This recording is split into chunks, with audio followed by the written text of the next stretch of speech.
Hey folks, how are you? Phil Davis, Ancestry Lands Motivates. Let's get right to it. I just want to say this, man. We got a lot of people out in the world who aren't paying attention, who aren't focused on what's really the eye on the prize. That's what we used to call it back in the day. You don't have your eye on the prize. And the thing is, you can see now with all the market manipulation, with all the way things are going with the government, we're finding out all these people have been taking money, playing with money, taking people, playing with people. Everyone else is playing, and so are you. And my question is, when are you going to stop playing with your life and start buckling down and getting serious? Yeah, I'm talking to 20-year-olds who still think it's a game out here. You got AI. It's so you can know, like, people are playing and everybody's playing except for the real players in the world. They're playing with your life. And when I say they're playing with your life, they're playing with it to see if you can make it or not, like toying with you. You're playing with your life, not taking it seriously. You're taking it for granted. You've got all these jobs. You see all this data in front of you. One thing you could say about this time in life, nothing's a secret anymore. Hell, they got all this stuff coming out with the Epstein stuff. You got all this stuff. You could see markets going down by the minute, by the millisecond. Hell, they can't even hide all this stuff going on. They got to redact this, redact that with the FBI files, with who's in it, who wasn't in it, this. All things are coming to light. You get information almost instantaneous when it happens. From Amazon job layoffs to AI being, tech takeovers, from AI replacing jobs. You have all the information to see it coming, and you are still playing. I told my wife the other day, I'm not even, I've only had my kids sort of prepared for what's to come. Now, they are doing all this data center buildup. You see all this data center being built up all over the country, all over the world per se. But yet the educational system has not done anything in relevance to AI to overhaul that system. The 18-year-olds who are going into college, where is their AI training? Why is there not a standardized academia for AI training so people can understand how to, be employed with the new system that's there? You know why the reason that is? Because they're playing and you're not. They're playing a different game. You're not playing that game. You're playing the game for fools. They're playing the game for for fun. They're having fun with your life to see if you make it, because they're telling you, hey, you're going to have to go out and find this information somewhere else. You're going to be responsible for your children having the education. You want to still send them to school and have them learn the basic educational system that we have not upgraded or updated at all? The educational system that is outdated for anything that is tech-wise? Because again, when are they going to learn it? In college? That's the game now. They'll probably put AI in college somewhere so you can pay thousands of dollars and be in debt with interest that you can't even pay off. So that way you can learn how to get an entry-level job at a tech firm, basically coding AI. You'll be essentially the janitor for AI. And the reason being is that you have not prepared for the future that you have been shown.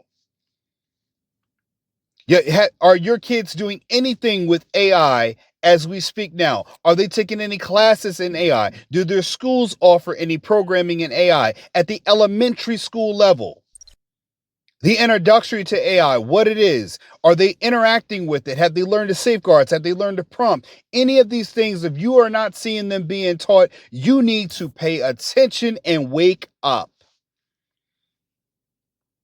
Because hell, I'm 40. In 20 years, AI will probably be in mostly everything. Once they have the robots, then full-on robots, what will you do then? What jobs will you have your children work then when you're sitting in the school to get a degree in what? What exactly are they going to get a degree in? Business management? You got a limited amount of time before the entry secretary jobs are done completely and taken over by AI. And then the C-suite jobs, the people who are business managers, office managers, till they reduce them in the same way they've done in the nursing program and medical fields. Hell, you had doctors doing everything at one point, from inserting IVs all the way up to doing surgeries, and they were regular doctors. Then they had to specialize them. Then you had to go to school to learn how to just do this one type of specialty for an operation, so you could just specialize in that, which means they could send you to school and charge you more money to get there. You be in school for longer at this time. Then they said, okay, hey, the doctors got too much on their plate. Let's make another position called a physician assistant, not a nurse, not a doctor, but an assistant, basically an executive C-suite level secretary to a doctor. They can do almost everything a doctor can do except what a doctor can do. Go figure that. And we're going to pay them slightly less than we would a doctor, but we're going to use them more in a blanket kind of way to be able to not have to pay multiple doctors for that. Because if doctors get too busy, we need to bring on another doctor. Well, if we have a few PAs, we can get 7 PAs for covering 2 new doctors and have 1 doctor oversee, or 2 doctors oversee the 7 PA, physician assistants. Which means now we can cut our costs. Oh, and you know what? We don't want to hire too many PAs because now the PAs are getting more money. So let's make something else called a nurse practitioner, which is kind of like a doctor, can work with the doctor, can do some of the things a doctor can do, except what a doctor can do. And we can pay them a little less or a lot less than we could pay a doctor, but we're still going to pay them and expect them to do a lot of the things that we will put onto a doctor. And now we can get 3 or 4 nurse practitioners because we don't need that many doctors. We get 1 doctor respond to the nurse practitioner and just sign off on that. And again, we'll cut costs. And now we have nurses and we have aides, and then we can make the aides do a little bit more than what nurses can do, because now we can pay the aides a little bit more and pay the nurses a little bit less because we're not adding to their responsibilities. We can do that after they've signed on with us, but we don't have to put that in the job description when we're lowering the pay rate, not increasing it. Now, why does this all make matters? Why does this make matters? Because again, the cost of everything is going up, but the wages are not going up. The wages are stagnant, which means, again, you've got to work more in order to get less in your life.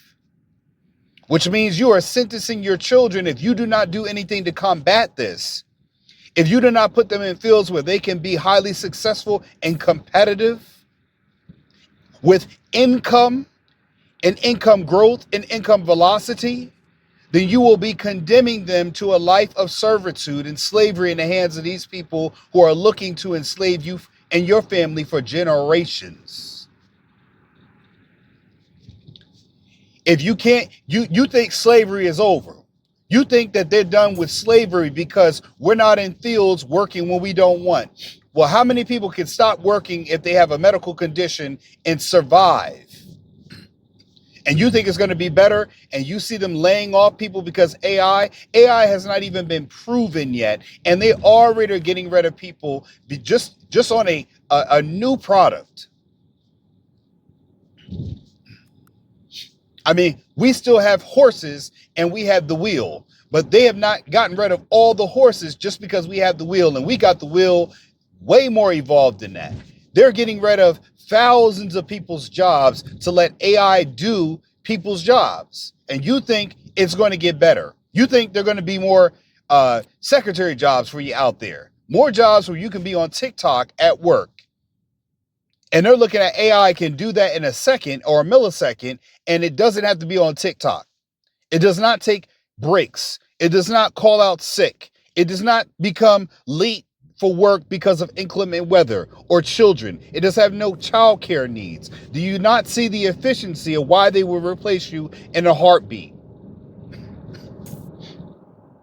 They're already planning on replacing your children. They're making sure that pretty much the economic benefit will be in the few people who are prepared for the new world that they have. Now, here's the thing. Go take a dollar bill. Look on the back of the dollar bill and look at the base of the pyramid on the dollar bill. What does it say? It says ordinum what does it say? Ordinum. Basically, the Latin word for that ordinum secularum means new world order. It says it right on the back of this dollar bill that you have every day. In the back of the dollar bill, there's a pyramid with an eye over top of it.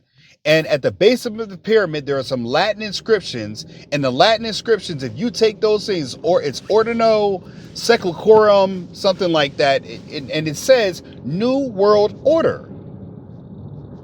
And that's been on the back of the dollar bill for a long time. It's right there in plain sight. And the money you change every day. And there's about to be another new world order, and it's a world that either you will be a part of or you will not be a part of. You have to prepare now. You have to stop playing because they're playing. You think it's a joke? You think it's, oh, I'm just going to be on IG. I'm going to go work this job, retire, get a pension, get my 401k. Yeah, look at what's happening to the 401ks back in 2008. Here we are less than 20 years from it now, and they already are trying to find a way to get to them 401ks to fund the private equity that has just run amok and is so debt laden that, again, there's no money. They got to look for money. They got to take your money. And you think it's going to be okay. You think you're going to have a lifestyle. Look how expensive things are now. Or do you have enough money in a 401k to last you per year what you make in a year? Because if you got a 401k with $20,000, $30,000 in there and you make $70,000, you don't have enough to retire. And things are getting more expensive. How much do you think things are going to cost once you do retire? And no one tells me that. They only tell me they're going to retire. I have a 401k, so I'm okay. And I'm asking you, where's the math to support that? Have you done any of the financials to look at what your lifestyle is going to be like? Or I'm going to just use the equity in my home. Yeah. And what about when your kids need a home? You can't use the equity until you sell the home. So you're going to have to do something else. And once you sell the home, the money now is finite. It does not accumulate anymore unless you do something with it. But you still need to live. And don't forget, again, things will become more expensive as time goes on. It will become more expensive. And that means your medication costs. Everything will come more expensive. And I guess you don't plan on getting sick, old, needing a hip replacement, anything else like that. You don't need to take care of your spouse. You don't need to worry about getting a new car. Hell, look at where cars are now in the last 5 to 7 years as opposed to where they were 10 to 15 years ago. Imagine being retired and happen to buy a car in this economy. And again, you are being shown in life the hardships you will face, and you're saying, I am prepared for them by not being prepared. And don't let it be an administration like the one we got right now. You think help is coming? You think help is coming with SNAP benefits being cut? You think help is going to be coming for you? You think that's going to get better? You got to be kidding me. You're asleep at the wheel and you're the driver in your own life. You're asleep at the wheel and you are supposed to be the one taking you to your destination. You are asleep at the wheel and you have no idea what you're doing because you are still playing. And people are playing with your life and you are saying, okay, it's fine. I trust in you. Playing. So my question is, when are you going to get serious about life and start preparing for this life that you see is coming for you? When are you going to start preparing for the life that they are trying to make sure that you cannot succeed in and you think you're going to be succeeded? When are you going to start doing some math? When are you going to start getting ready for what's to come? And when are you going to stop playing and get off TikTok and get off your phone and start doing some things in life that you could do to win? I ask you this because, again, whether you want to or you don't, life will still come for you. And again, you better hope the person that is driving is you.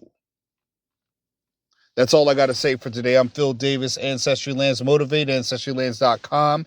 There will be motivational book links that you can talk, self-help books to help you get out of your situation and get into something else that can get your situation moving. I am an Amazon affiliate.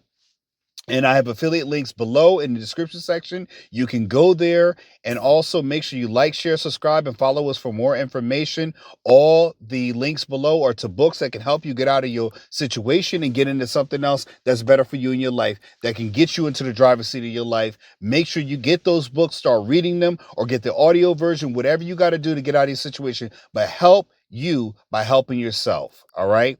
Phil Davis, talk to you soon, and I'm out. Peace.